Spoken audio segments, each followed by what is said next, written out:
kita merumuskan sebuah tagline yang slogannya adalah Jawa Timur basis PAN. Oke. Jadi apa itu, Mas? Nah itu.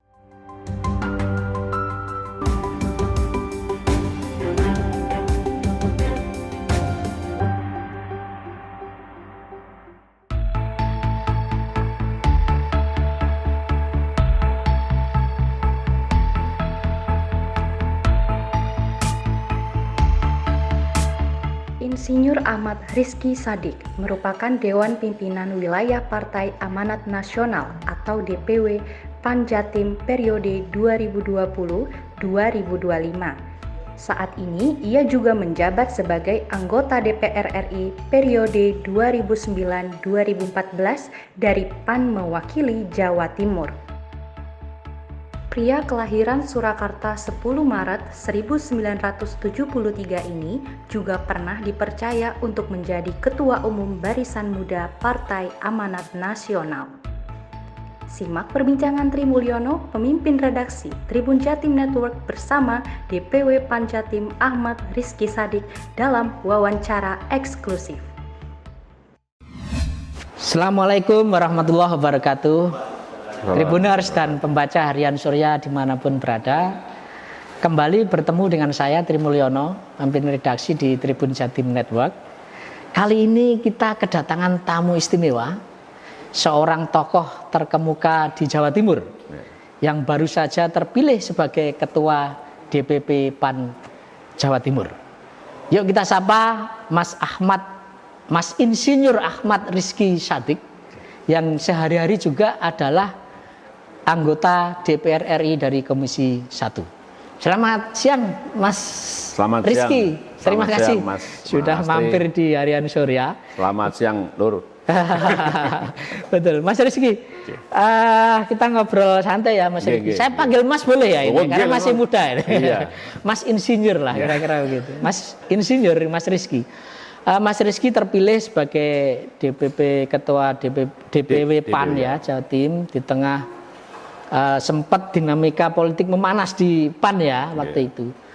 Mas Rizky, sejauh ini apa yang sudah dan akan dilakukan agar untuk terus mensolidkan PAN di Jawa Timur, Mas Rizky?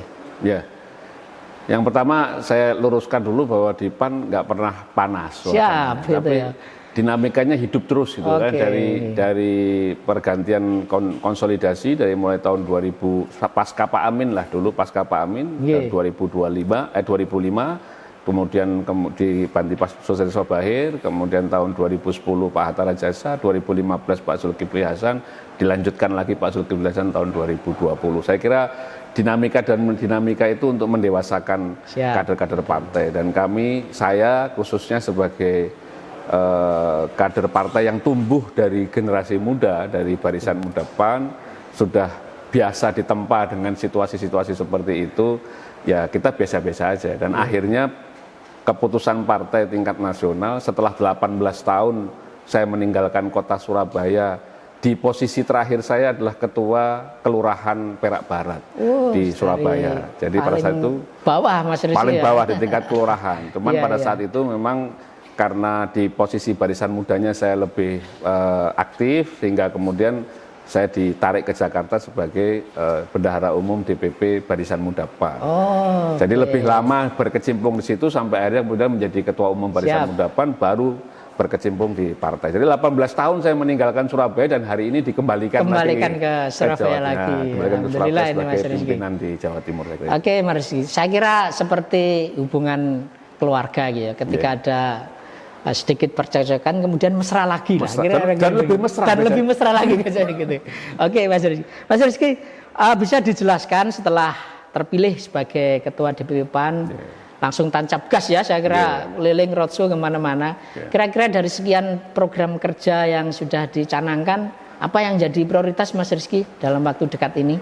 Ya, tagline kita memang setelah saya terpilih bulan Februari 2021 resminya SK itu diberikan kepada saya, itu kemudian kita merumuskan bersama teman-teman DPW yang lain dengan senior-senior, dengan Pak Rubai, dengan Pak Masfuk, mantan ketua yang lama, dan kemudian dengan Pak Malik Effendi dan teman-teman muda yang lain yang kemudian ikut mendukung kami di DPW.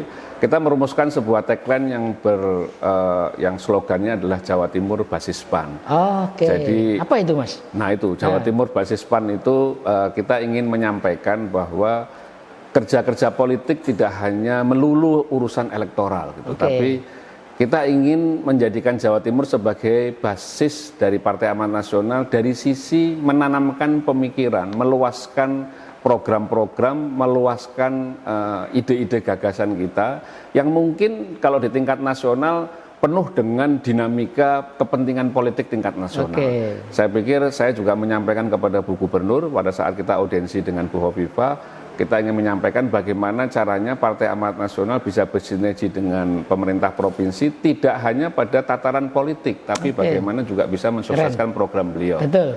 Dan akhirnya juga salah satu yang kemudian disampaikan itu adalah bagaimana program-program pemerintah provinsi dengan keterbatasan anggaran yang dimiliki, tentunya bagaimana Partai Amanat Nasional dengan jejaring usahanya, jejaring ekonominya, jejaring kadernya di tingkat seluruh wilayah Jawa Timur bisa disinergikan dengan program itu. Ya kasarannya kita punya resources sumber daya manusia, kita punya kader-kader yang berkecimpung di dunia ekonomi tingkat rumahan misalnya atau UMKM di tingkat rumahan yang mungkin bisa mendukung program pemerintah Provinsi Jawa Timur dalam rangka menghadapi pandemi. Kan situasi hari ini kan menggerakkan ekonomi di tingkat yang terendah paling penting buat provinsi.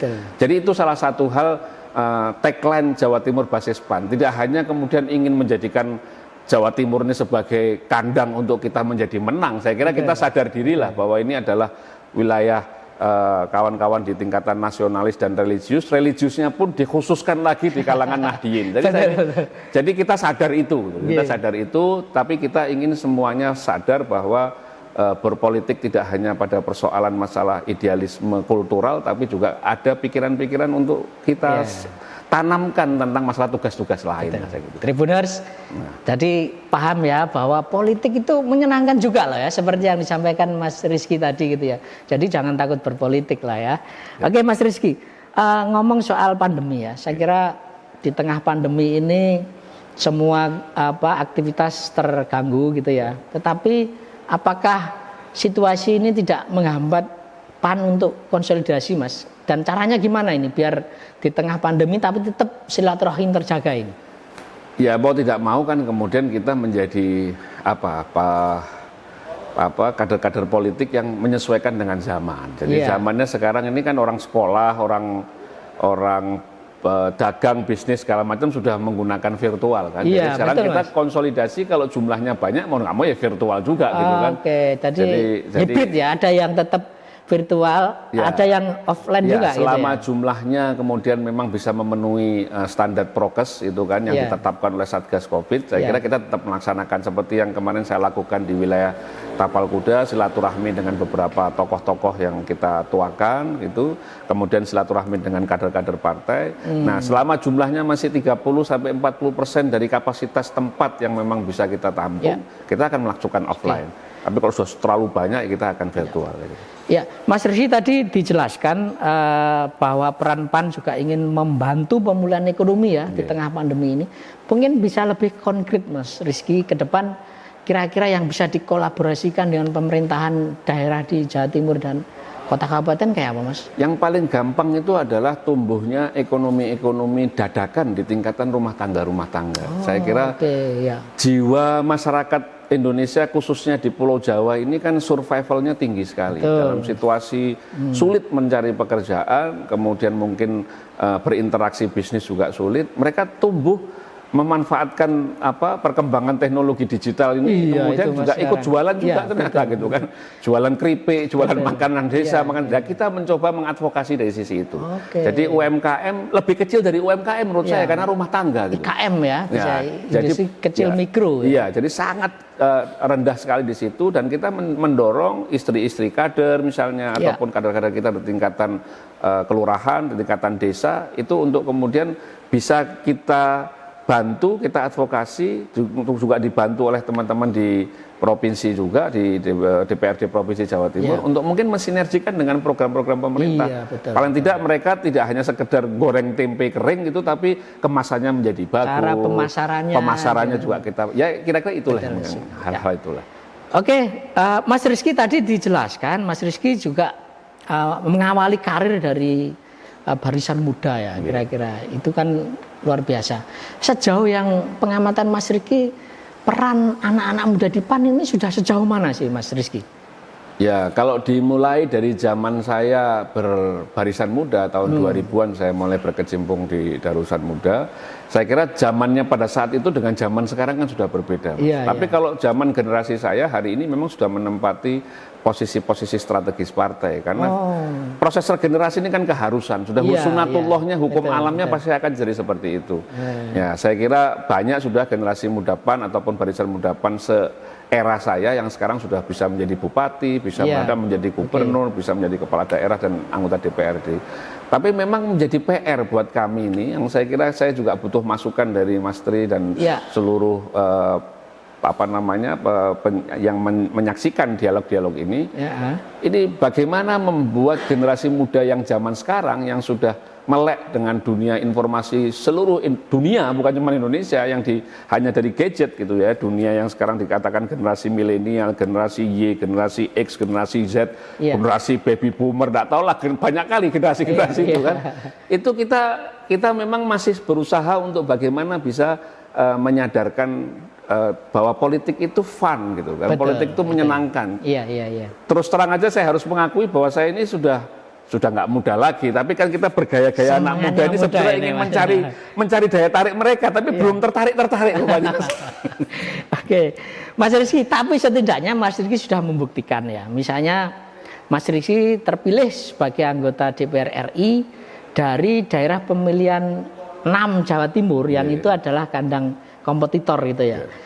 Lalu kemudian di data kami sebetulnya tidak hanya Mas Rizky, ada beberapa anak muda yang juga terpilih di daerah ini gitu ya. Saya sih menduga, apakah betul hipotesa kami bahwa karena sekarang politik sudah sedemikian melibatkan anak-anak muda, sehingga ideologi partai itu tidak kental seperti dulu lagi, lebih mencair lah kira-kira begitu. Apakah betul demikian? Artinya swing voters yang kita perebutkan di wilayah Jawa Timur ini juga semakin banyak, Mas. Bisa dijelaskan hipotesa itu kayak apa? Ya, saya sangat sadar bahwa dari penelitian lembaga apapun, saya kira pertumbuhan pemilih pemula kita itu selalu meningkat. Dari mulai 40-an% pada pemilu dua pemilu yang lalu, meningkat menjadi 50%, 60%, dan saya dengar bahwa tahun 2024 sudah di atas 60% pemilih pemula. Artinya pemilih pemula seperti yang disampaikan Mas Tri, saya yakin betul bahwa politik aliran itu sudah semakin lama semakin ditinggalkan. Betul. Jadi mereka memang punya ketertarikan yang berbeda, dan ini memang sedang kita lakukan kajian-kajian itu. Apa yang dicari, karena ya nyun sewu dengan segala hormat, kalau kita pidato terlalu berbuih-buih itu kira-kira nggak didengarkan sama mereka. Jadi itu memang yang fun gitu kan, yang relax, yang simple, yang memang bisa mereka jalankan, itu juga sudah dilakukan oleh generasi muda kita yang hari ini menjadi wali kota di Kediri, Mas Abdullah Abu Bakar. Mencoba berinteraksi dengan anak muda yang bergerak di bidang ekonomi, lalu kemudian dibantu, diadvokasi, lalu kemudian karena mau diperluas jaringannya harus mendapatkan sertifikasi halal. Pertanyaannya sangat simpel, kenapa saya harus mencari sertifikasi halal? Kan mayoritas Muslim di sini. Harusnya kan yang dibuat sertifikasi haram, yang sedikit jumlahnya. Kenapa justru yang banyak itu yang dilakukan? Nah, out of box ini yang dipilih oleh anak muda ini yang sedang kita kaji, bahwa ke depan itu seperti apa yang bisa kita tawarkan kepada anak-anak muda kita ini supaya juga sadar bahwa berpolitik itu penting, bahwa kita ini hidup di dalam ranah politik, kebijakan publik yang pada suatu ketika mereka lah yang akan melanjutkan. Gitu. Mas Rizky, sebagian anak muda ini kan bilang bahwa politik ini ribet ya. Bahkan ada yang mungkin yang mengatakan politik itu kotor lah gitu. Tapi Mas Rizky sejak muda sudah berkecimpung di politik gitu ya. Kira-kira apa sih Mas yang dulu membuat Mas Rizky udah ini jalan hidup saya pilih berpolitik gitu. Meskipun saya lihat Mas Rizky juga direktur dari sebuah perusahaan terkemuka begitu ya. Kira-kira apa yang membuat Mas Rizky saya mau berpolitik? Gini, saya ini basic kemudian kembali kepada pribadi masing-masing. Kita diajarkan dalam beragama itu kan orang terbaik itu, manusia terbaik itu adalah yang paling bermanfaat untuk yang lain, orang lain. Jadi saya kira saya menyadarin sebesar apapun yang saya milikin itu masih kalah besar dengan yang dimiliki oleh negara ini. Gitu. Jadi kalau kita ingin berbuat manfaat untuk banyak orang, tidak hanya ukurannya hanya persoalan masalah finansial. Kalau saya sebagai pengusaha ya paling saya bisa menyisihkan dari sisi finansial. Saya tidak bisa berjuang dari sisi kebijakan. Gitu. Saya tidak bisa berjuang dari sisi hal-hal yang memang dibutuhkan. Sementara kita sadar dari mulai kita lahir sampai dengan kita meninggal, lahir butuh akte kelahiran, meninggal butuh akte kematian. Sepanjang isinya kebijakan publik, kebijakan politik yang diputuskan oleh orang-orang yang memang berkecimpung di dunia politik. Betul, Mas. Nah, jadi ruang ini yang menurut saya membuat saya tertarik. Jadi saya kalau ingin bermanfaat di sisi yang lain, membantu orang dalam kondisi sakit, mencarikan tempat rumah sakit, orang pendidikan. Mungkin nggak semua permasalahan kita bisa selesaikan, Mas. Tapi 1-2 orang kita bisa bantu untuk punya nilai. Saya kira itu yang mendorong kemudian saya punya keinginan untuk berkecimpung lebih dalam. Bagaimana bisa melebarkan nuansa manfaat yang bisa kita berikan kepada masyarakat lain semaksimal mungkin, tidak hanya diukur dari sisi finansial, tapi diukur pada kebijakan-kebijakan publik. Mas Rizky, keluarga tentu menjadi poin penting ya dalam perjalanan karir Mas Rizky. Sejak awal ketika Mas Rizky memutuskan untuk berpolitik, respon keluarga kayak apa, Mas? Ya, karena khususnya istri saya ya, kalau orang tua itu kan selalu mendukung apa yang menjadi keinginan dan memang keyakinan dari anak-anaknya. Tapi kalau istri ini kan memang karena ujungnya akan ditinggal-tinggal. Iya, itu masalahnya. Ujungnya akan ditinggal-tinggal. Tapi karena kemudian tahu background berpikir saya itu adalah soal masalah khairun nas anfa'uhum linnas tadi yang saya sampaikan itu, kemudian dia menyampaikan bahwa kegembiraan saya, kebahagiaan saya untuk bisa menjalankan prinsip personal itu tentunya akan mencerminkan akan bisa juga membuat dia bahagia gitu. Kalau saya sumpek tok di rumah gitu kan melu sumpek juga gitu. Jadi ruang diskusinya seperti itulah, dan saya kira insya Allah pembagian waktu yang memang kita harus straight ya, bahwa memang kalau waktunya kerja ya kerja, waktunya keluarga, alhamdulillah semua anak-anak saya sekarang sudah 5 dari mulai 5, Mas, ya? 5 anak saya dari usia 36 tahun saya berkecimpung pertama kali menjadi anggota DPR RI dengan 1 anak, lalu kemudian yang 4 lainnya sudah setelah saya menjabat itu. Saya kira ini ya alhamdulillah baik-baik aja semuanya berjalan. Jadi Mas Rizky, kira-kira pesannya istri dan keluarga untuk Mas Rizky agar di politik ini jangan sampai terantuk gitu ya. Ada intrik politik, kemudian naudzubillah min dzalik sampai kasus pidana misalnya. Pesannya apa, Mas, untuk Mas Rizky? Ya, pesannya jalankan apa yang kamu yakini itu dengan cara yang baik, karena sejatinya apapun yang terjadi pada diri kita di sana itu bukan kamu yang menentukan, tapi itu ada andil dari apa yang dilakukan oleh diri kamu terhadap orang lain, andil terhadap rekan-rekan kamu. Maka kalau mau berjuang, bekerja, berikhtiar, niatkan untuk kebaikan. Apapun hasilnya, ya itulah yang terbaik. Kadang-kadang hasilnya tidak terbaik menurut kacamata kita, tapi terbaik menurut Allah Subhanahu Wa Taala. Jadi itulah yang membesarkan hati saya, karena memang di politik ini dunianya memang seperti ini, Mas. Jadi ya kita niatkan aja kebaikan aja. Apapun hasilnya ya kita terima sebagai sebuah kebaikan. Gitu. Tribuners, karena waktu terbatas, kita ingin minta closing statement dari Mas Rizky. Kira-kira ke depan pesan utamanya untuk kader-kader PAN di Jawa Timur kayak apa, dan nanti masukannya untuk PAN Jatim itu kayak apa. Monggo Mas Rizky kasih closing statement untuk pembaca Tribun dan Harian Surya di seluruh Indonesia ini? Ya, saya ingin memberikan underline terima kasih kepada Tribuner semua yang menyaksikan dialog kita pada hari ini. Kepada seluruh masyarakat Jawa Timur khususnya, saya ingin mengunderline sekali lagi bahwa kita ini warga negara Indonesia yang hidup di tanah Indonesia, yang diatur oleh kebijakan-kebijakan publik, yang diatur oleh politik. Maka saya menghimbau kepada semuanya, jangan pernah merasa alergi ataupun merasa tidak nyaman dengan dunia politik dan kemudian menjadi apatis.